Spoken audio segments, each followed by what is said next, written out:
जरा सोचें कि समंदर की लहरों पर एक पूरा शहर तैर रहा हो, लोहे का एक ऐसा पहाड़ जिसके अंदर एक बिल्कुल अलग ही दुनिया आबाद हो। ये है चीन का नया सुपर कैरियर फुजियान, और इसके सामने खड़ा है अमेरिका का फख्र यूएसएस फोर्ड।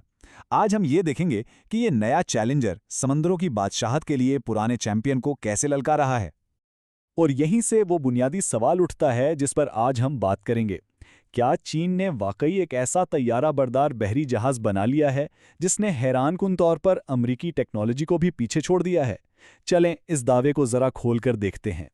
तो इस पूरी चीज को समझने के लिए हम इन जहाज़ों का मुवाजना 5 अहम नुकात पर करेंगे।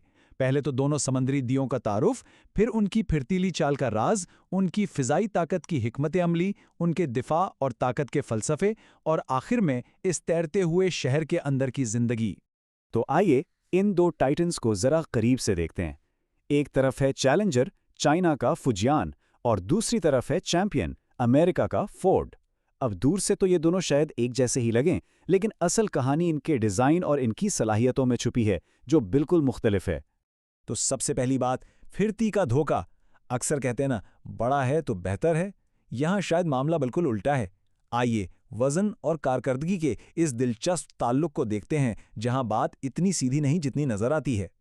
देखें, यूएसएस फोर्ड का वजन है कोई 1 लाख टन, जबकि फौजियान उससे लगभग 20,000 टन हल्का है। अब आम तौर पर तो यही सोचा जाता है कि भाई जो चीज़ भारी है वही ज़्यादा ताकतवर होगी। लेकिन असल गेम यहीं से शुरू होती है। ये जो 20,000 टन का फर्क है, ये फौजियान की कमजोरी नहीं बल्कि इसकी सबसे बड़ी ताकत है।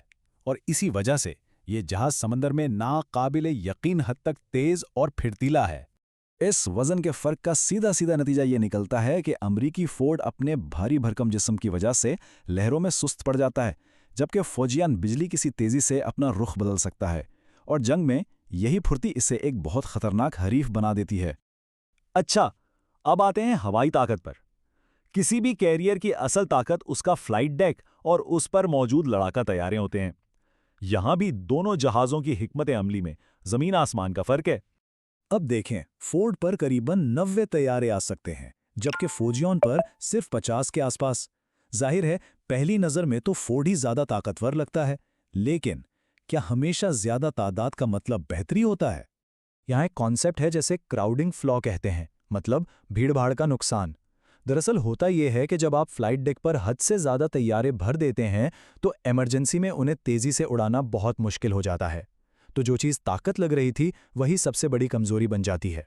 इसके बरक्स फौजियन की स्ट्रैटेजी थोड़ी स्मार्ट है। उसने जानबूझकर कम तैयारे रखे हैं ताकि डेक पर जगह खुली रहे। इसका सबसे बड़ा फायदा यह है कि चीनी तैयारे बगैर किसी रुकावट के और फोर्ड के मुकाबले में कहीं ज्यादा तेजी से उड़ान भर सकते हैं।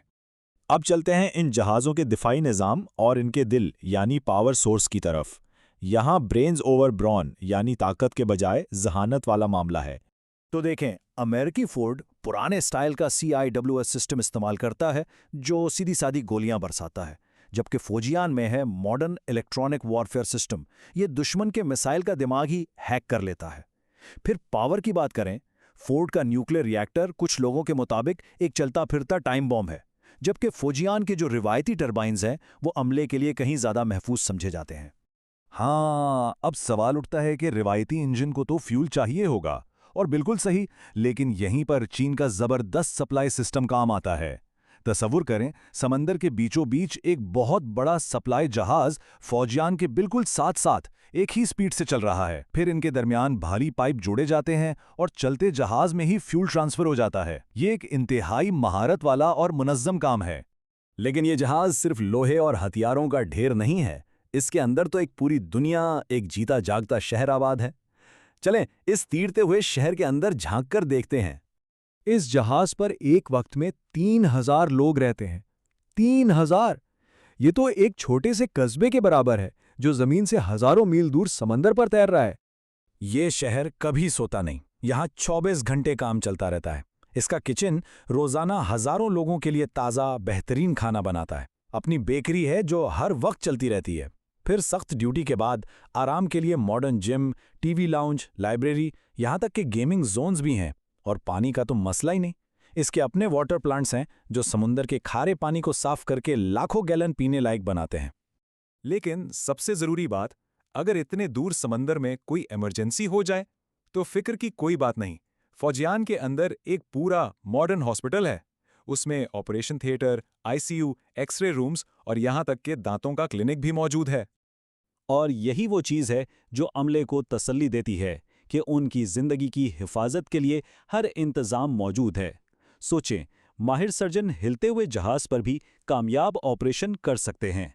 तो इस सब का खुलासा क्या है? खुलासा ये है कि फौजियान का डिज़ाइन फ़लसफ़ा बिल्कुल अलग है। ये सिर्फ साइज़ पर नहीं, फिरती पर जोर देता है। तैयारों की गिनती पर नहीं, उनकी लॉन्च स्पीड पर। अंधी ताकत पर नहीं, स्मार्ट डिफेंस पर। और न्यूक्लियर खतरात के बजाय अमले की हिफाजत पर। यहाँ तक कि अमले की बेहतरी को भी एक ताकत समझा जाता है।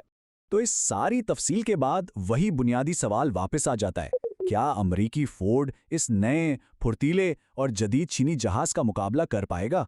एक बात तो तय है, इस नए चैलेंजर ने समंदरों पर ताकत के तवाज़न को चैलेंज जरूर कर दिया है।